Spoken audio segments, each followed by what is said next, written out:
170 postes menacés chez Dalkia Télécom. Des riverains du parc Montel à Vèze opposés à la construction d'une école.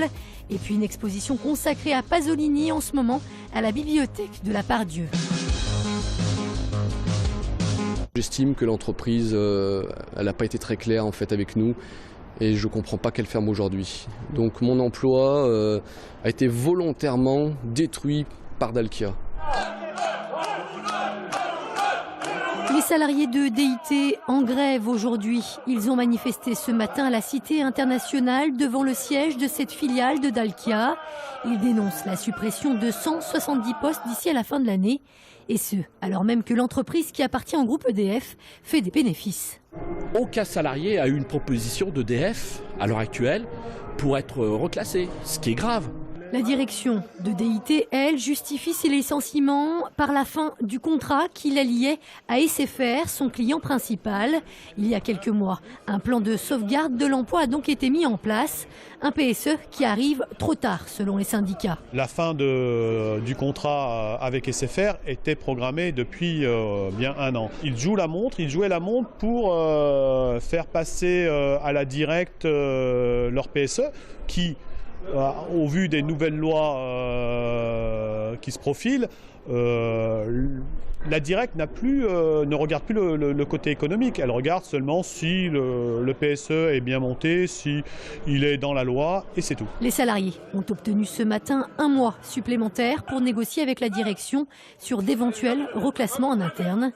La fin de l'activité télécom, elle, est déjà programmée pour juillet prochain. Le parc Montel à Vèze, un poumon vert au milieu du 9e arrondissement, comme l'appellent ceux qui le fréquentent. Ici, à cet endroit même, la ville de Lyon a décidé de construire une école provisoire en attendant la construction d'un groupe scolaire définitif. 10 classes devraient donc élire domicile à la rentrée 2017. Un projet qui est loin de faire l'unanimité auprès des riverains et des habitants du quartier. Je dis que c'est juste dommage que cet endroit où les enfants s'y retrouvent pour jouer, pour faire des pique-niques, tout ça, que ce soit transformé en école, alors que c'est un vrai atout. Dans le milieu de Vèze, c'est le seul endroit où on peut prendre l'air, où que les enfants peuvent en profiter. Aussi bien à la sortie de l'école, il y a beaucoup d'enfants qui viennent tout de suite après la sortie de l'école prendre un peu d'air, quoi. Donc, ils vont aller où après? Vèze est en quelque sorte victime de son succès. Beaucoup de nouveaux immeubles et donc de nouvelles familles. Les classes sont surchargées et les terrains d'accueil pour une école très limités. On avait un projet de nouvelle école. Le seul problème, c'est que comme la réglementation a changé, l'emplacement de la future école que nous n'aurons qu'en 2020 arrivera trop tard pour pouvoir accueillir tous les enfants de l'arrondissement et que donc on a prévu en attendant une école provisoire et l'une des options c'était de la faire sur le coin du square Montel. Le collectif Les Amis du Parc Montel a lancé une pétition sur internet qui a déjà recueilli 600 signatures. La mairie a promis d'étudier 2 autres sites sur Vèze. Chaque fois qu'il publiait un livre ou qu'il réalisait un film, il avait des problèmes avec la justice, avec la critique. C'est pour ça que le titre de l'expo, qui est tiré d'ailleurs d'un de ses livres, s'appelle Pasolini, Una vita violenta.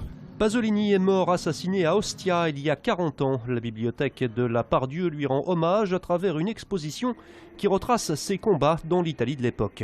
Il dénonçait l'hypocrisie de la société, il dénonçait la place de la religion en Italie à l'époque, c'était toujours d'ailleurs, les partis politiques qui étaient totalement à la fois complices, que ce soit la démocratie chrétienne ou le Parti communiste italien, il y a une espèce de complicité. Les trusts pétroliers, donc finalement, lorsqu'il était assassiné, il y avait tellement de monde qui tenait à sa mort, c'est pas surprenant. Après l'assassinat de Pasolini dans la nuit du 1er au 2 novembre 1975, seul un homme, accusé de l'avoir attiré dans le guet-apens, avait été arrêté. C'est un bouc émissaire parce qu'en réalité, il a été tué par plusieurs personnes. Donc on pense que c'est plutôt dans les milieux fascistes italiens parce qu'il venait de terminer son œuvre la plus sulfureuse de son existence, qui est Salaud, les 120 journées de Sodome. Une exposition à découvrir à la bibliothèque de la Part-Dieu jusqu'au 10 août.